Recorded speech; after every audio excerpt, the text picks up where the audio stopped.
আসসালামু আলাইকুম ওয়া রাহমাতুল্লাহি ওয়া বারাকাতুহু।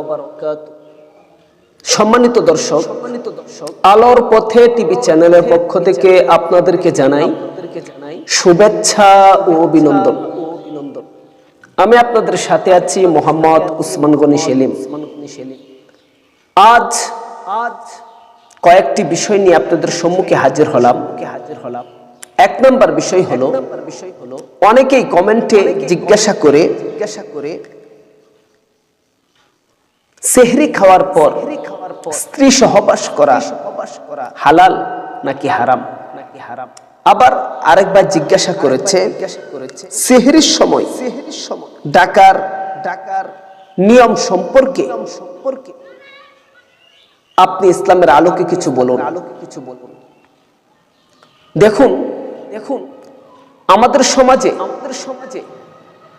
দেখা যায় যে মুয়াজ্জিন সাহেব মসজিদের মাইকে সেহরির সময় সবচেয়ে বেশি ডাকতে পারে, সবচেয়ে বেশি গজল গাইতে পারে, সবচেয়ে বেশি মাইকে কথা বলতে পারে, ওই মুয়াজ্জিন সাহেবের আলোচনা সমাজে সবচেয়ে বেশি চলে, তার গুণগান সবচেয়ে বেশি চলে। আর যে সমস্ত মুয়াজ্জিন সাহেবরা সেহরির সময় ডাকাডাকি অল্প করে, ওই সমস্ত মুয়াজ্জিনদেরকে সমালোচনায় বেশি করা হয়। অর্থাৎ যারা সেহরির সময় চিল্লাতে পারে বেশি, গজল বলতে পারে বেশি, মাইকে কথা বলতে পারে বেশি, কিছুক্ষণ পরপর লাগাতার মাইকে আওয়াজ দিতে পারে যারা বেশি, তাদেরকে আমরা অন্তরঙ্গ মনে করি। আর যারা মাইকে ডাকাডাকি করে কম, তাদেরকে আমরা অলস মনে করে থাকি। দেখুন এই বিষয়টা নিয়ে যিনি প্রশ্ন করেছেন, আমি তাকে বলবো এটা আসলে খুব সেনসিটিভ বিষয়। এটা জানা থাকে আমাদের প্রত্যেকের জন্য অত্যন্ত জরুরি। সমাজে কিছু মানুষ থাকে যারা আমল আখলাকের ধার ধারে না। সমাজে কিছু মানুষ এমন থাকে যারা কিনা জীবনে কখনো কোনোদিন তাহাজ্জুদ নামাজের জায়নামাজও সে দাঁড়ায় নাই। কিন্তু প্রত্যেকটি সমাজে এমন একটা না একটা লোক পাওয়া যাবে যে লোকটা সেহরির সময় উঠে সর্বপ্রথম আল্লাহ তাআলার সাথে সাক্ষাৎ করে, আল্লাহ তাআলার মনোরঞ্জন করার আপ্রাণ চেষ্টা করে। কিসের মাধ্যমে? কোরআন তেলাওয়াতের মাধ্যমে, অনেকে জিকিরের মাধ্যমে, অনেকে আবার ওযু করেই নামাজে দাঁড়িয়ে যায়, নামাজ পড়ে খাওয়া দাওয়া করে আবার নামাজ পড়ে এরপর ফজর আযান পর্যন্ত আল্লাহ তাআলার ইবাদতে মশগুল থাকে। সেহরি খাওয়ার আগেও পরে নামাজ পড়ে এমন লোক সমাজে অভাব নেই।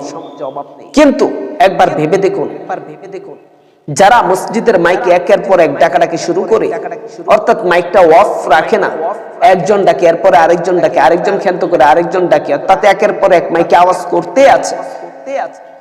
এই অতিরিক্ত আওয়াজের কারণে যারা ইবাদত করে তাদের ইবাদত কিন্তু নষ্ট হয়ে যাচ্ছে। আর অতিরিক্ত ডাকাডাকি অনেকের কষ্টের কারণ হয়ে থাকে। যদি আপনার কোন নেক কাজও কারো কষ্টের কারণ হয়ে থাকে, সেই নেক কাজ আপনার জন্য নেক বয়ে আনবে না। অর্থাৎ আপনি ডাকেন, ডাকতে মানা নেই, তবে ডাকতেই হবে এমনও কোনো শর্তকতা নেই। আপনি ডাক দিবেন, সেহরির টাইম হয়েছে এই সময় এক দুইবার ডাকেন। আবার মধ্যপন্থায় একবার সবার কানে পৌঁছায় দেন কত মিনিট রয়েছে। আবার শেষ পন্থায় আপনি সবাইকে জানিয়ে দেন যে সময় শেষ হয়েছে। এর চেয়ে বেশি মাইকে আওয়াজ করার মতো প্রয়োজনীয়তা কোন নেককার ইসলামী চিন্তাধারার ব্যক্তিদের কখনো কোনোদিন হতে পারে না। যারা মানুষকে সন্তুষ্ট করতে চায় তাদের দ্বারা এটা সম্ভব, যারা আল্লাহ তাআলাকে সন্তুষ্ট করতে চায় তাদের দ্বারা এটা কখনো কোনোদিন সম্ভব হবে না। আসুন দুই নম্বর যে বিষয়টি এটাও খুবই গুরুত্বপূর্ণ এবং আমাদের সকলেরই জানা অত্যন্ত জরুরি। সোশ্যাল মিডিয়াতেও, ইউটিউবে এই বিষয়ে শুধু খালি প্রশ্ন আর প্রশ্ন। অনেকে অনেক ভাবে দুইটা কথাকে 10 মিনিট লাগিয়ে ঘুরিয়ে পিছিয়ে অনেক কথা বুঝাতে চায়। মূল কথার এক কথা, আপনার জন্য আপনার স্ত্রী অবৈধ থাকবে ততক্ষণ আমাদের উপরে সিয়াম ফরজ থাকে যতক্ষণ। এখন আপনি কয়টা থেকে কয়টা পর্যন্ত রোজা অবস্থায় থাকেন? যখন থেকে আপনি রোজার নিয়ত করেছেন তখন থেকেই আপনার জন্য স্ত্রী সহবাস সম্পূর্ণরূপে হারাম হয়ে যাবে। তবে এই ক্ষেত্রে আপনি স্ত্রীকে তার দ্বারে কাছে যেতে পারবেন, তাকে আপনি কিস করতে পারবেন, তার সাথে খুনসুটি ভালোবাসা দেখাতে পারবেন, কিন্তু এতটুকু ভালোবাসা, এতটুকু পরিমাণ তাকে বুকের সাথে জড়ায়া ধরা, তার দ্বার প্রান্তে যাওয়া আপনার জন্য অবৈধ হবে যতটুকু ভালোবাসার দেখালে আপনি নিজেকে কন্ট্রোল করতে পারবেন না। যতটুকু তার ধার প্রান্তে গেলে আপনি নিজেকে কন্ট্রোল করতে পারবেন না, এতটুকু তার সাথে তার ধার প্রান্তে যাওয়া, তাকে টাচ করা আপনার জন্য অবৈধ। যতটুকু টাচ করলে আপনি নিজেকে কন্ট্রোল করতে পারবেন, এতটুকু টাচ আপনি তাকে করা, এটা অবৈধের কিছু নয়। এটা আম্মা জান আয়েশা রাদিয়াল্লাহু তাআলা আনহা থেকে বর্ণিত হয়েছে, মুসলিম শরীফের সহিহ হাদিস।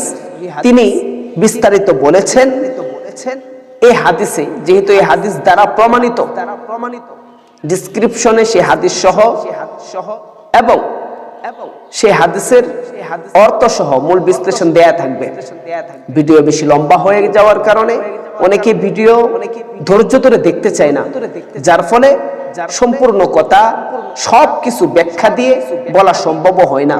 তবে একটা কথা জেনে নেন, সিয়াম পালন করা যে সময় থেকে যে সময় পর্যন্ত নির্ধারিত আপনার উপরে ফরজ, ওই সময় পর্যন্ত আপনার স্ত্রী সহবাস করাও আপনার জন্য নিষিদ্ধ। আল্লাহ পাক রব্বুল আলামিন আমাদের সবাইকে কোরআন ও হাদিস অনুযায়ী, এর দিক নির্দেশনা অনুযায়ী আমাদের জীবনকে পরিচালনা করার তৌফিক দান করুন।